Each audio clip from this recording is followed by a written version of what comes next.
to open the January Ordinary Council meeting and welcome councillors, staff, visitors to the gallery, thank you, and anyone viewing us online. Disclaimer, members of the public are advised that recommendations to council contained within this agenda can be subject to change.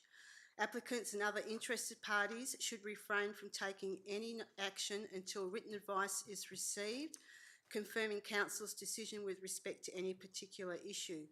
Any statement or insinuation of approval regarding any planning or development application made during an ordinary council meeting is not to be taken as notice of approval. Anyone who has an application lodged with the Shire must obtain and should only rely on written confirmation of the outcome of the application and any conditions attached to the decision made by council. Council members and the community are reminded that should an exemption resolution be passed, this has the effect of making the decision to accept the officer's recommendation stated in the agenda as the council's decision without change. An audio and visual record will be made by means of live streaming of these proceedings and uploaded to the Shire's YouTube page for viewing.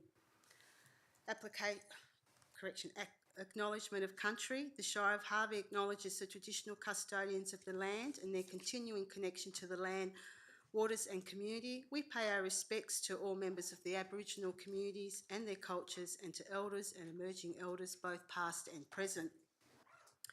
Procedural motion. I put forward that council suspend Standing Orders Part 8, Clause 8.5, members to indicate their intention to speak and to rise when speaking, to allow members to remain seated when speaking, to improve the quality of the audio recording of the meeting. Do I have a seconder? Councillor Holly. Can I put that to the vote? All those in favour? Carried 10-0. Thank you. Reminder to put your microphones on when speaking, please. Record of apologies and leave of absence. We have apologies from Councillor Capra-Grego, and I welcome Councillor Holly back. Applications for leave of absence. Councillor Boylan has requested a leave of absence for Tuesday the 25th of February 2025. Councillor Boylan, you happy to move that one? Do I have a seconder? Councillor Coleman. Likely to be any discussion? I'll put that to the vote. All those in favour? Carried 10-0. Thank you.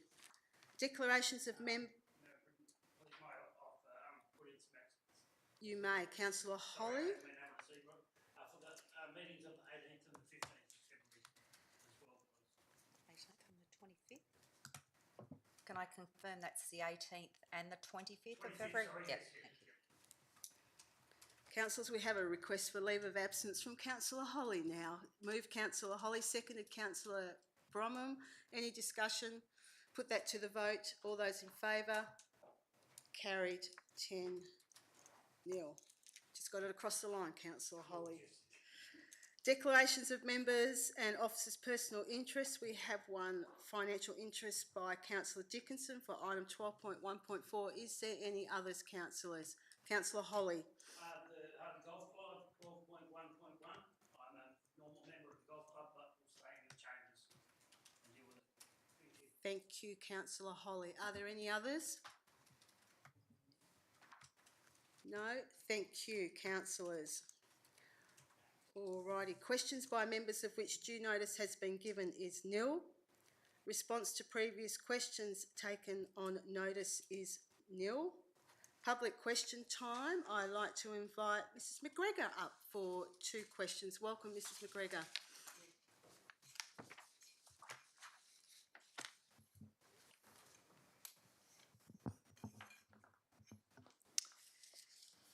Madam Chairman and councillors, I understand that one compliant tender was submitted by last Friday for the refurbishment of the Brunswick tennis courts, and it was for either 3 or 4 courts. My first question is, will the Brunswick Tennis Club personnel be involved in the evaluation of that tender, as they're the ones who will be ensuring future use of the courts and have already committed a great deal of time and effort in the refurbishment, and I understand have committed more dollars? sure of the additional funding, but CEO, can I put that through to you? Through the chair. So the tender process is a confidential process, and the tenderer submits information which is considered commercial in confidence. So unless the tennis club formed part of the evaluation, the tender documents that went out, which they did not, they won't have a position to evaluate the tender as it comes in.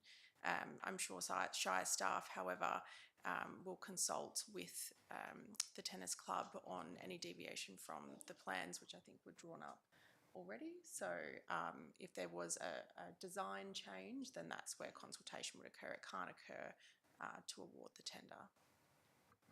So just a side one to that.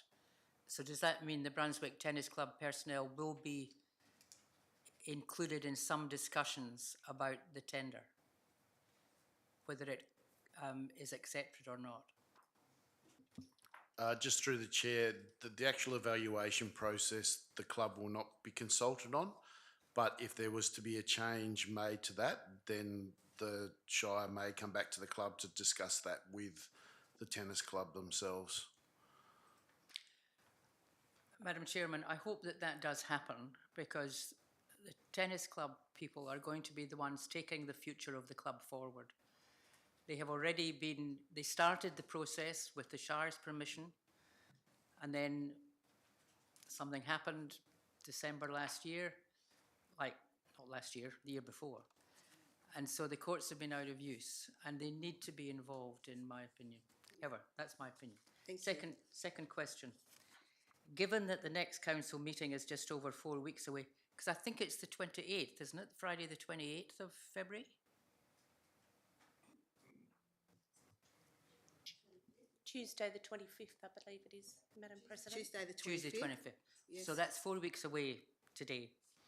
Is there any way that the councillors here can give permission for the Shire to accept the tender, assuming it's compliant and everything fits, before that time, so that work can continue rather than have to wait until 4 weeks before the council can give the okay? Through the chair, unfortunately, that wouldn't be able to occur. The tender would need to be ratified by council, so that process would need to be undertaken at a full council meeting. That's disappointing, but thank you. Thank you, Mrs McGregor. All righty. Any other questions from the public? No.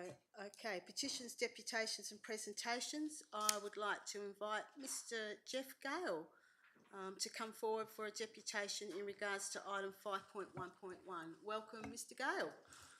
Thanks, Madam President. Councillors, I wish to present an argument on behalf of the Harvey Men Shed for a 10-year lease in lieu of the 5. The Harvey Men Shed subcommittee strongly recommended a 10-year lease to ensure the organisation's long-term viability and its capacity to secure essential grant funding. While we acknowledge the Shire's current position of a 5-year term with a possible extension, this proposal does not adequately address the challenges faced by the men's shed in securing funding and making meaningful investments in the facility.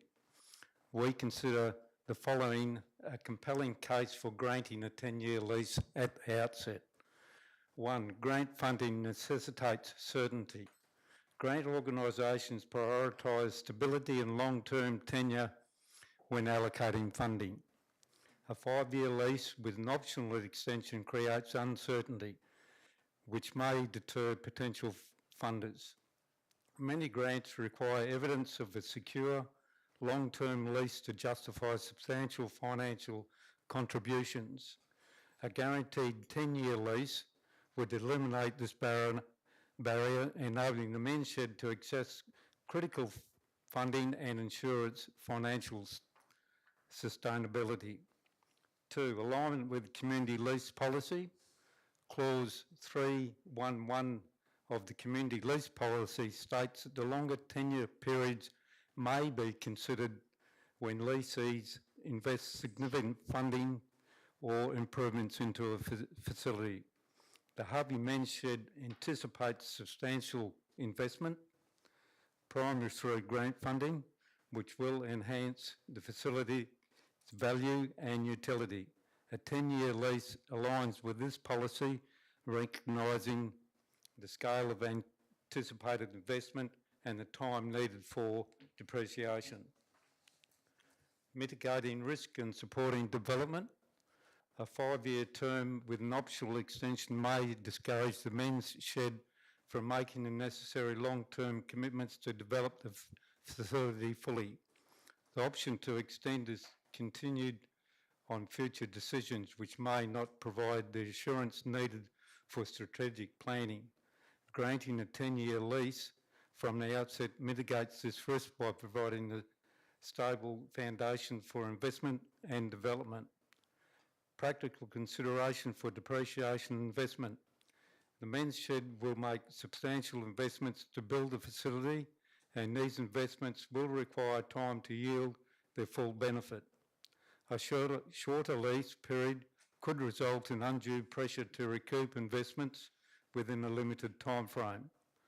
A 10-year lease ensures that the timing for the depreciation is reasonable, aligning with the intent of the community lease policy. Precedent for flexibility and community support. The Shire has demonstrated the commitment to flexibility and community development in the past by considering extended leases for projects with substantial investment. Granting a 10-year lease would uphold this precedent and demonstrate the Shire's support for community-led initiatives, reinforcing trust and collaboration with local organisations. Lease term comparison. The Harvey Men's Shed understands that when the Brunswick and Leichenor Men's Sheds first obtained their lease approval for their individual facilities, it was only for a 5-year term. However, both these facilities had existing facilities to enter into and utilise in their support for grant funding. Harvey Men's Shed did not have any facilities. An initial term of 10 years would provide it with the ability to encourage funding bodies to provide support. Conclusion, the Harvey Men's Shed is prepared to make a significant investment into a facility that will benefit the entire community. A 10-year lease provides the stability required to secure funding as previously outlined, make strategic improvements and ensure the long-term success of the project. While the Shire's current position is appreciated, granting a 10-year lease at this stage aligns with the community lease policy and offers the best opportunity for the men's shed to thrive. We respectively request that this matter be reconsidered to allow the men's shed to proceed with confidence and assurance. Thanks, Madam President. Thank you, Mr Gale. Councillors, are there any questions of Mr Gale? Councillor Bromham? Yeah, thank you for that presentation. I just wondered, the question is, when you talk about substantial investment, you're talking about grant funding, aren't you? You're not talking about investment from the people in the men's shed?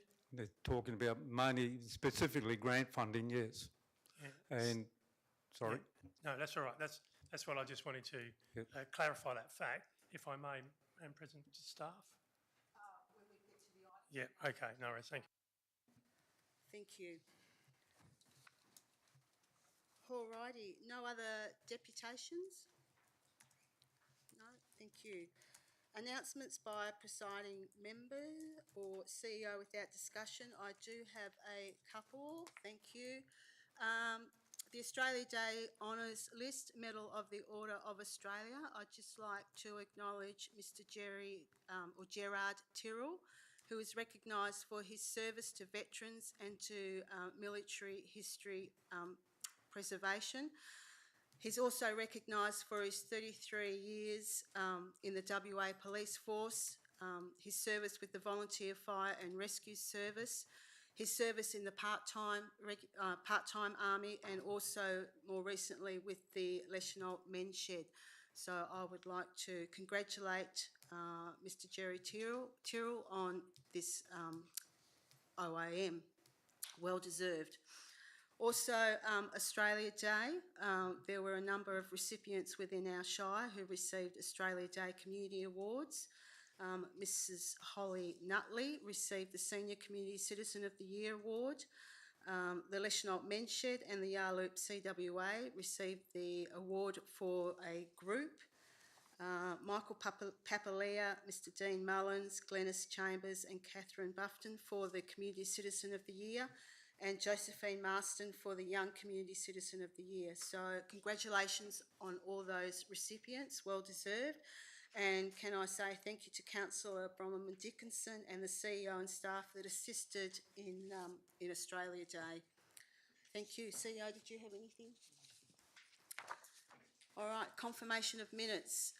We have a couple here. So, ordinary council meeting held on Tuesday the 17th of December.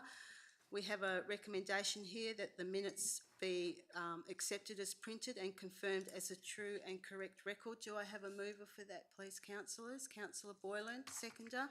Councillor Holly, any discussion? Put that to the vote. All those in favour? Carried 10-0.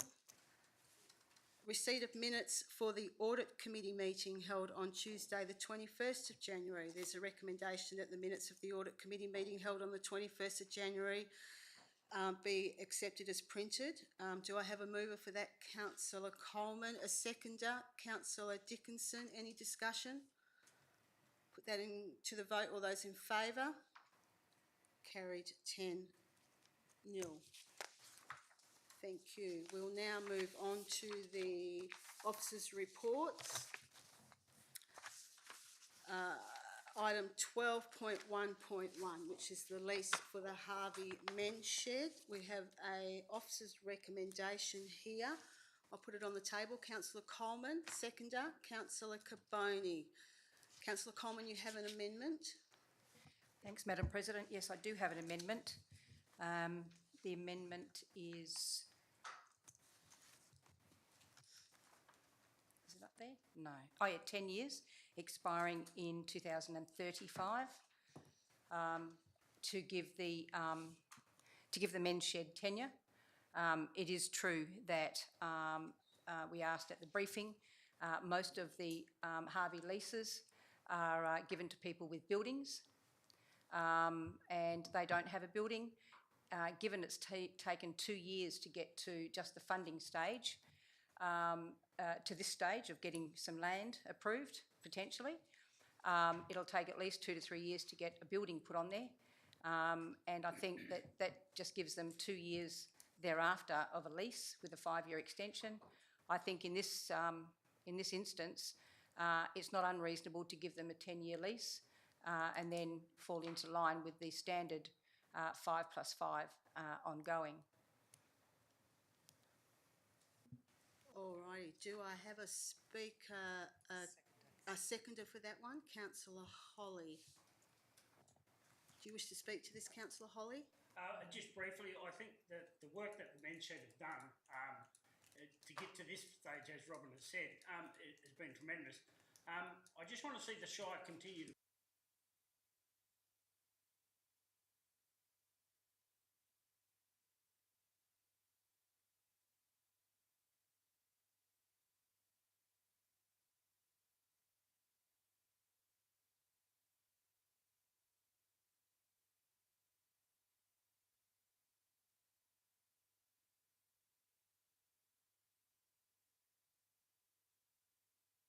Speaker against?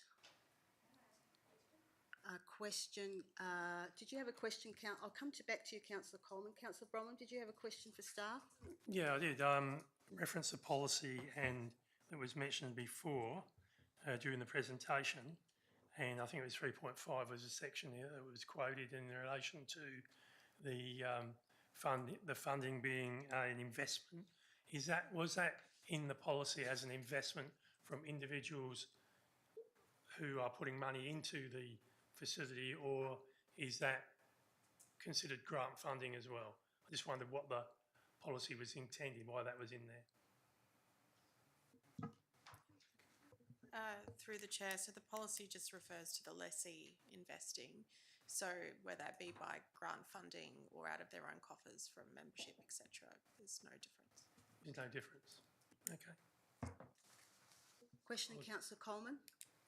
Yeah, thanks, Madam President. One question I did have through this report is I understand that they're going to demolish the Italian club, or that's the proposal is to demolish the Italian club.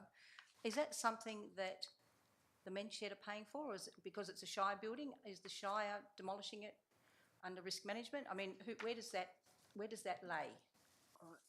I'll just bring you back into that we're actually just debating your amendment at the moment. So if the amendment gets through, then we'll ask that question. Sure. But at this stage, we're just debating that change in the tenure in the lease. All righty. So is there any other speaker for the amendment? Against? No? Back to you, Councillor Coleman, if you wish to summarise. I think I've said it all. I mean, we've already got a number of people men in Harvey joining the men's shed. It is very active. It is very restricted in the Rotary shed at the moment. It's restricted by time and by facilities. They really need to get this going, and I think any further delay will hinder their ability to raise funds. And I would just suggest that 10 years is not unreasonable for them to be able to get the building built for a start. It won't be operational for probably 3 years, so I would strongly encourage councillors to get behind them. Thank you. Okay, we'll put this amendment to the vote. Councillors, all those in favour? Against? Are you against, Councillor Dickinson? You are against. Carried 9-1. That now becomes a substantive. So Councillor Coleman, you have moved this now, and Councillor Carbone has seconded. Councillor Coleman, you can now ask your question in relation to demolishing. Thank you, Madam President. Yeah, it was just a query. Reading through, the officers' reports, which were really good, and the lease and everything, I did have a bit of a question mark about the demolition of the Italian club, and I didn't understand from the report, and correct me if I'm wrong, but who would be responsible for that and the removal of the rubble to make it buildable on?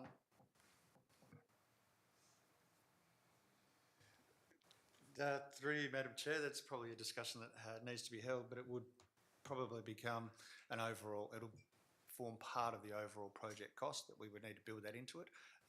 And so I don't think there would have been any expectation that the Harvey Italian Club would have had to put their hand in the pocket for that. It is one of our assets, so we would include that, I would assume, in the overall project cost, and it would get funded accordingly through whatever sources of income come into this particular project.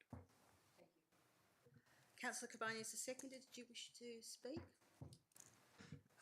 Only to say that I think it'll be a great asset for the Harvey town and for the elderly gentlemen of the area, and I look forward to watching them turn out the products out of the shed when it's up and running, and I wish them all the best. All right. I think there's been enough debate. Did you want to finish up on anything, Councillor Coleman, in addition? All right. All right, we'll put this to the vote, councillors. All those in favour, show of hands, please. Against? Nil. Carried 10-0. Thank you.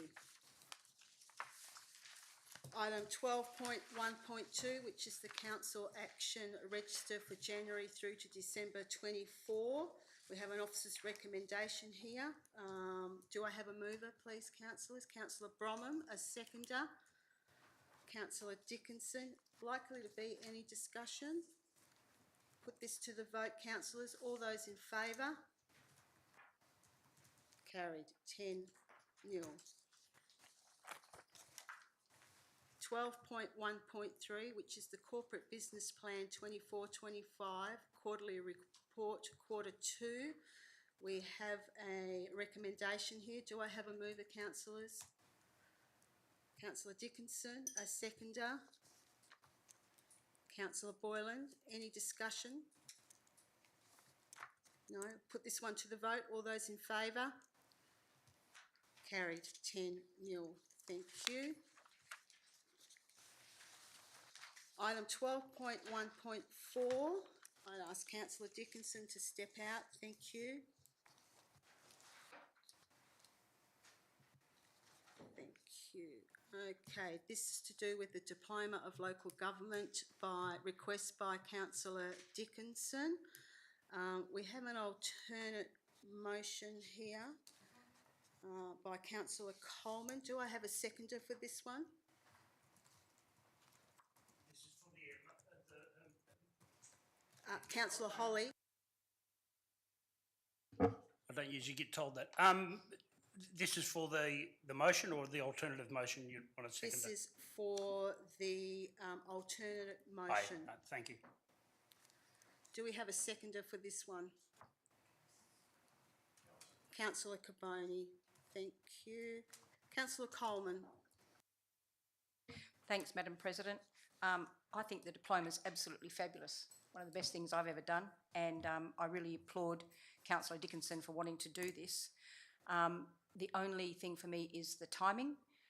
We only have about, give or take, 8 months till the local elections, and the diploma's in the vicinity of $10,000 to $11,000. I'd be suggesting that Councillor Dickinson be enrolled in the first enrolment after the October election, so that she's got another 4 years to use it, as opposed to 8 months, because the diploma goes for 12 to 18 months anyway.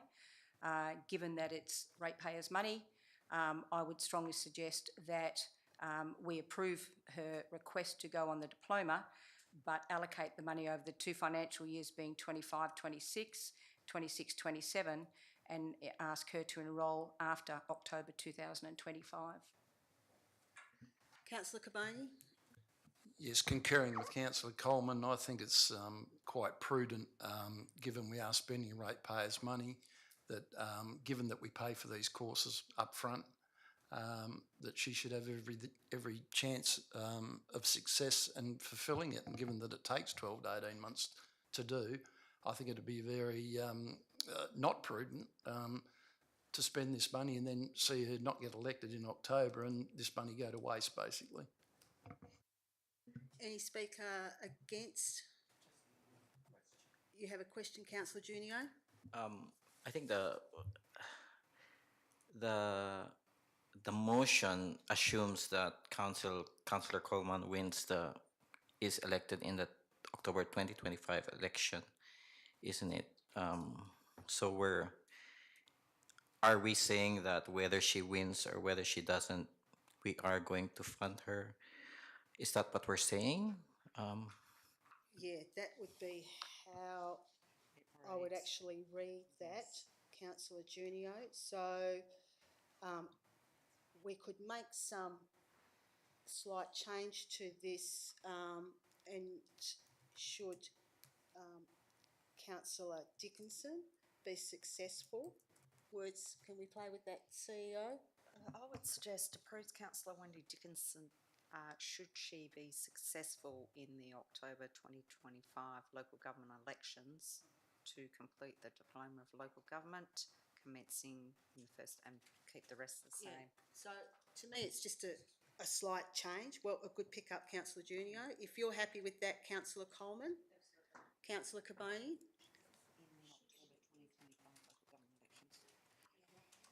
Or should she be re-elected? Yeah.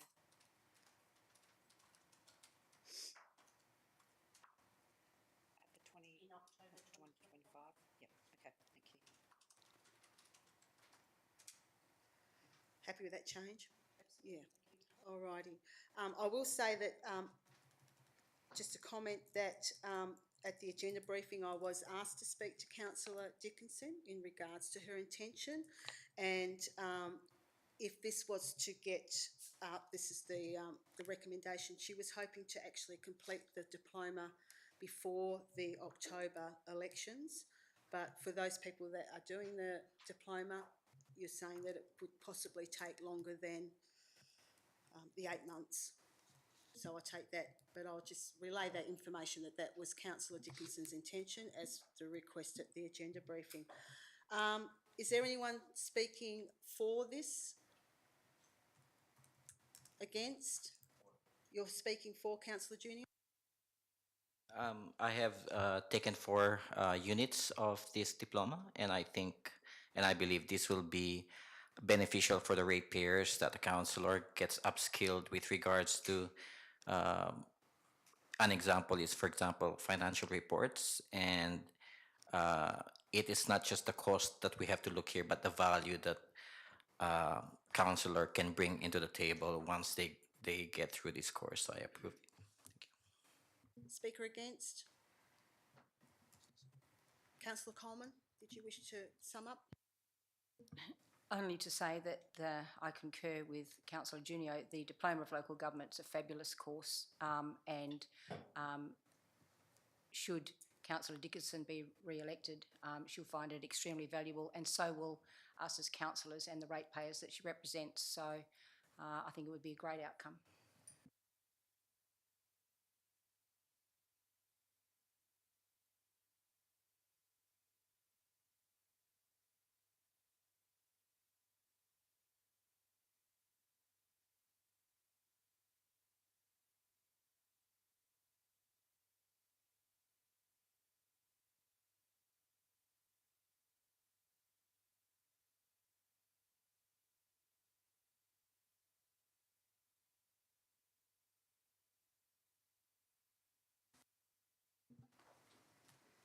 Councillor Dickinson, there was a alternate motion put forward, and that's been carried.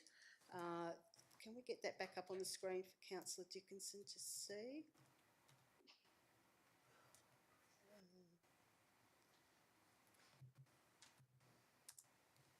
So should you be re-elected to council in October 2025, we will support your doing the Diploma of Local Government. Thank you.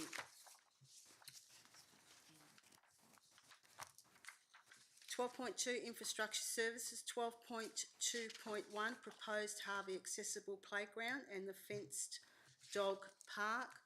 We have an officer's recommendation here. Do I have a mover for this one, please, councillors? Councillor Bromham, seconder, Councillor Boyland. Any discussion, Councillor Bromham?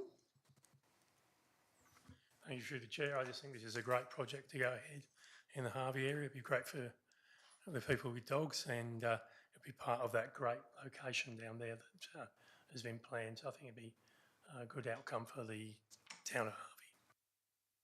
Councillor Boyland? No, thank you. I agree with Councillor Bromham. That's fine. Thank you. Any speaker against? Question, Councillor Coleman. Thanks, Madam President. Just in the notes about the amount of extra money to be reallocated in the budget, is that forming part of the motion so that that amount is locked into the mid-year budget review? Or is that taken out of the motion and that just becomes for information? The officer's recommendation states that it notes, so you're just noting that that amount will be included in the budget review when you look to adopt it in February. So we're not committed to that amount in approving it, the budget review? Is that what you're saying? Yes, correct. Thank you. Speaker against? Speaker for? Councillor Bromham? All right, I think everything's been said. Okay, councillors, we'll put this one to the vote. All those in favour? Carried, 10-0. Thank you. Sustainable development? No, that's fine. Excuse Go me, ahead. through the chair. Yes. Sorry, Councillor Coleman, stating in regards to the 348,150, which is being noted. Of that, we do have a council resolution for the $250,000 allocation towards the universal access toilet. So although you are not committing to the full $348,000 here, there is an existing council resolution for funding towards that toilet facility. Thank you for that clarification, because I was wondering whether that was on top of. Yep, thank you. Sustainable Development is nil. Corporate Services, 12.4.1, payments for December 2024. Do I have a mover for this one? Thanks, councillors. Councillor Dickinson, thank you. A seconder, Councillor Boyland. Likely to be any discussion? No, I'll put this one to the vote. All those in favour? Carried, 10-0. Thank you, councillors. 12.4.2, financial statement as at the 31st of December 2024. We have an officer's recommendation that they be accepted as provided. Do I have a mover for this? Councillor Bromham, seconder Councillor Holly. Any discussion? I'll put this one to the vote. All those in favour? Carried, 10-0. Thank you. Community and Lifestyle is nil. Elected members, motions of which a previous notice has been given. Councillor Carboni has put a notice of motion forward. Councillor Carboni, I gather you're going to be moving this one. Do I have a seconder for this? Councillor Boyland. Thank you. Councillor Carboni. Thank you, Madam President, and you may recall, councillors, that Councillor Campbell sent out something just recently by email with regards to renewable energy and the fact that the Eastern States councils were a lot further advanced than the West Coast with regards to having policies in place for renewable energy facilities like wind farms and battery outfits. So what this motion is simply about is developing a local planning policy that attaches to our town planning scheme, where proponents have to give due consideration to it when it goes before like a development assessment panel. And as Councillor Campbell and myself know, being on these panels on numerous occasions, we're only a referral agency at the moment. These things only get referred to us. And as we're outnumbered on these development assessment panels, they don't have to give any consideration to what we put forward at all. And on one of these battery ones just recently, they went through and struck out about 10 conditions and put in what the developer wanted. So we're virtually not even considered. So by putting this policy in place, and I would envisage that this would get workshopped through a concept forum first before it was put in place, it would come back and we would look at it.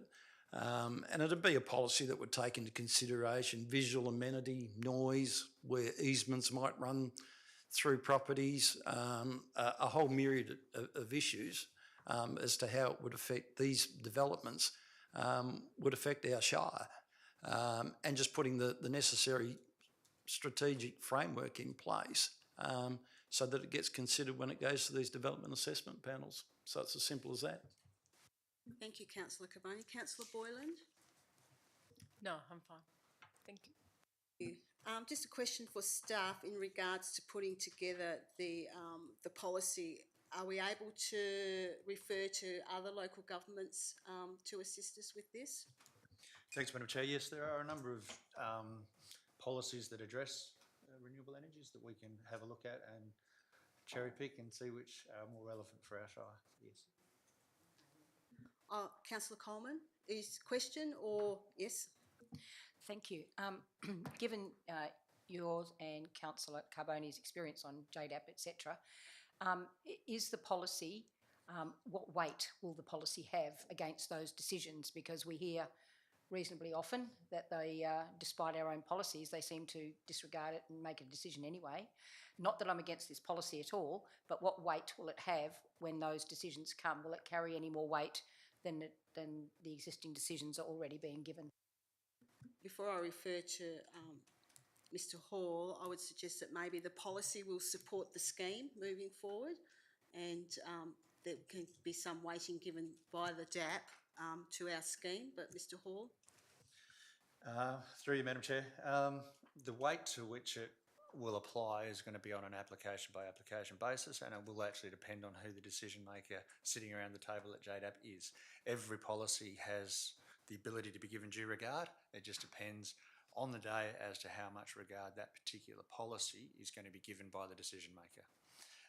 Having said that, a policy that has gone through an engagement process and adopted with the head of power under the town planning scheme is given a lot more weight, or should be given a lot more weight than a policy that is just something that has just a nice to have. So we will go through the correct process and come up with a policy that has a statutory framework that can be given a significant amount of weight. But it does come down to the decision maker at the day as to how much weight they put behind it. Is there a speaker for? Question, councillor Bronwyn? Yeah, talking about legislation and statutory weight, I was just wondering, Mr Hall, would we seek legal opinion in relation to that to tighten that up considerably, so when it did arrive, we had some, you know, the gun was loaded? Through you, Madam Chair, we can always take legal advice to make sure that the policy is adopted in a manner that gives us the highest level of statutory protection. I'll speak for this because, as councillor Carboni says, it's very frustrating sitting on the JDAP and, you know, at this stage I would suggest that we are a long way behind the other eastern states in regards to renewable energies, community partnerships when we deal with these proprietors and the like. So this will certainly put us in a good place and offer some guidance for any councillor that is sitting on the JDAP moving forward. And this is only going to get bigger as we move forward, and we could anticipate more renewable energy applications coming through, whether they be wind turbines or battery storage or the like. So at least this puts us in the front foot moving forward. So I support this notice of motion. Is there any speaker against? Councillor Carboni, did you want to summarise? Okay, being no further debate, I'll put this one to the motion. All those in favour? Carried 10-0. Thank you. Notice of motion for following meeting is nil. Councillor Carboni's been a bit slack. That's all right. He's been on holidays. Reports of members, I gather, have been sent in, but are there any members that wish to report anything? No. New business of an urgent nature introduced by decision of meeting is nil.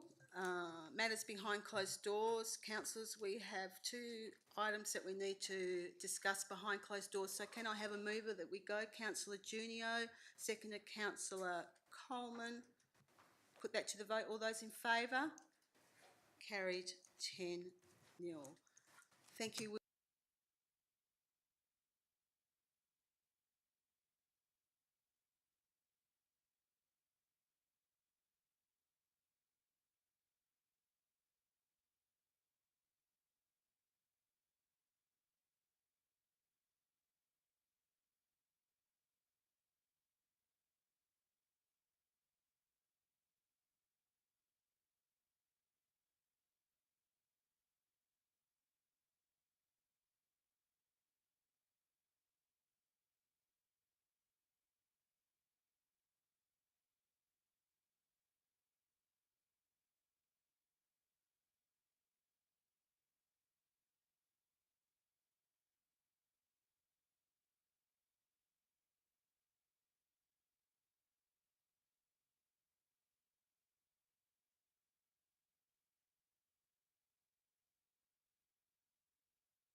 welcome back, everybody. I'll wait for the public gallery to come back in.